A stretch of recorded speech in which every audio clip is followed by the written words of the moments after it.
Alors, je vous fais vite une rapide vidéo pour répondre un peu plus en détail à la question qui m'a été posée sur l'implémentation de l'API, comment l'utiliser en fait. Je vous ai mis deux exemples de code.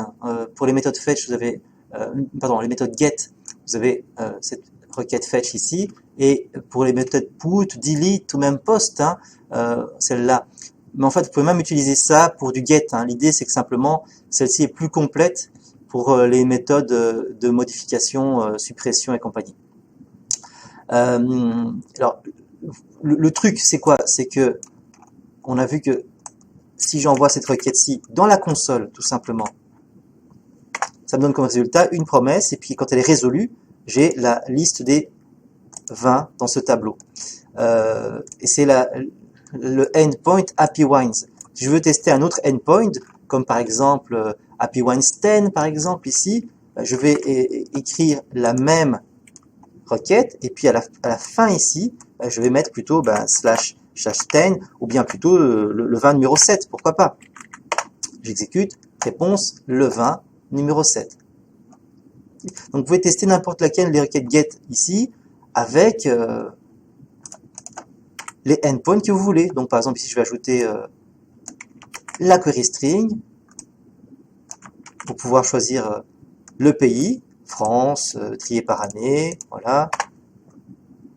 Et j'ai les 320 français triés plutôt par année, 2009, 2005. Ça n'a pas l'air d'être trié ça par contre. Il y a un petit truc qui ne fonctionne pas.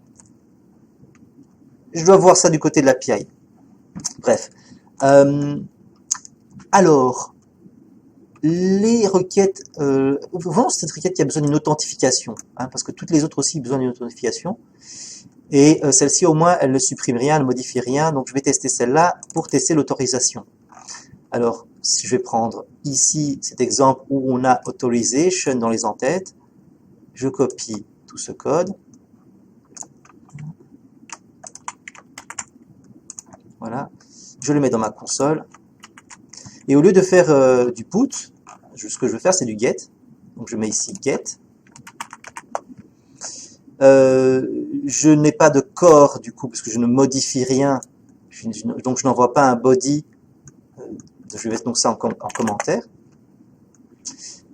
Par contre, je dois bien préciser le mode Corse pour une requête qui vient pas du même site web que l'original.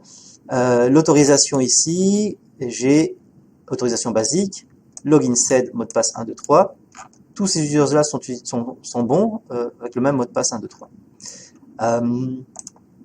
Et je veux que ce soit les images du 20 numéro 10. Donc ça, c'est mon endpoint que je vais mettre ici. Donc ce que je veux, c'est... Donc là, c'est l'adresse de base, API URL. Ça, c'est le endpoint, /wine, /10,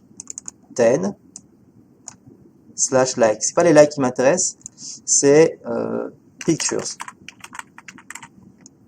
Voilà, je lance, j'obtiens une promesse, un petit peu de temps, elle se résout, et voilà l'image qui a été ajoutée pour le 20 numéro 10.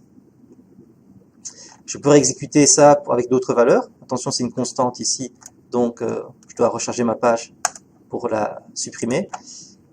Je réexécute, maintenant je vais mettre à la place le 20 numéro 7. Voilà.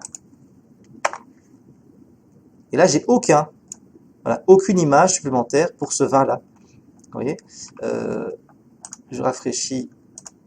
Si vous ne voulez pas à chaque fois rafraîchir, ne déclarez pas ça comme constante, mettez plutôt des lettres à la place. Comme ça, vous pouvez à chaque fois réexécuter. Et ici, je voudrais le 20 numéro 1. J'ai un 20 également. Tiens, c'est bizarre. J'aimerais bien en avoir plusieurs. Je crois que j'en ai un dans le 20 numéro 2. Voilà. Voilà, là j'ai 3 images supplémentaires, le maximum, pour le 20 numéro 2. Ça me permet donc de tester l'autorisation. Voyons voir ce qui se passe si le login ou le mot de passe est incorrect. Donc j'entre ici un mauvais mot de passe. J'obtiens un code d'erreur 401 donc un code de non-autorisation. Donc unauthorized, code d'erreur classique. Ça fonctionne bien, il m'empêche d'obtenir la réponse, d'obtenir les informations si je n'ai pas donné le bon login ou mot de passe. Je peux tester avec un mot de passe correct, mais un login incorrect.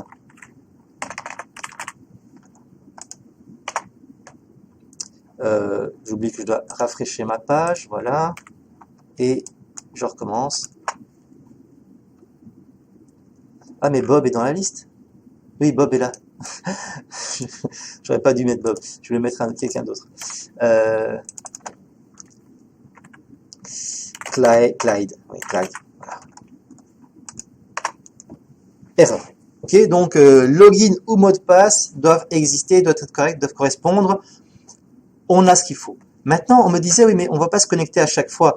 Non, on se connecte une seule fois. Vous créez un petit formulaire dans votre application, on se connecte une seule fois et vous retenez le mot de passe. Comme ça, vous allez pouvoir l'inscrire dans dans vos requêtes sous forme de variable et non pas sous forme de constante. Ici, c'est logique. Hein.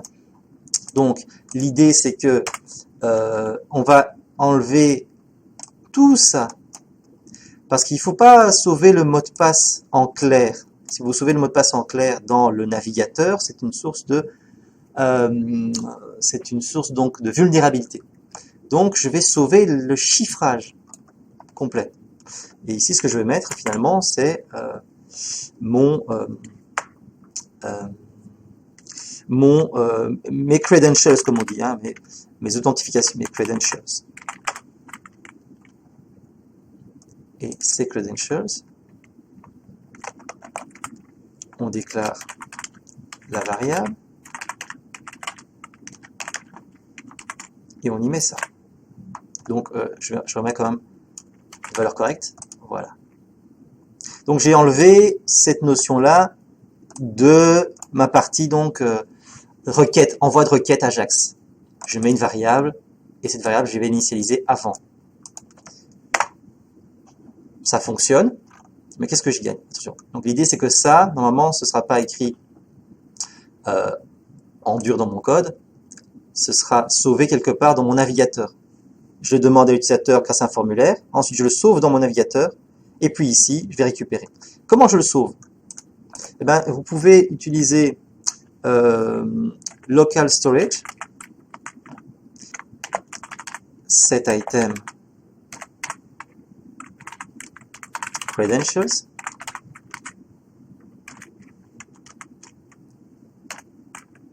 et donc là, j'y mets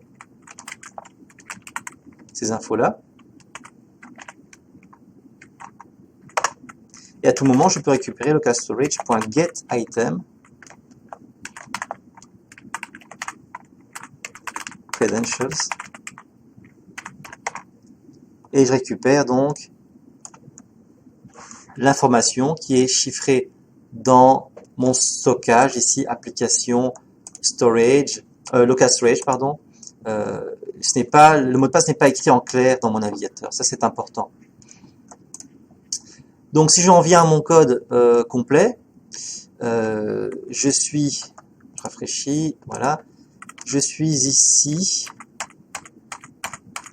voilà.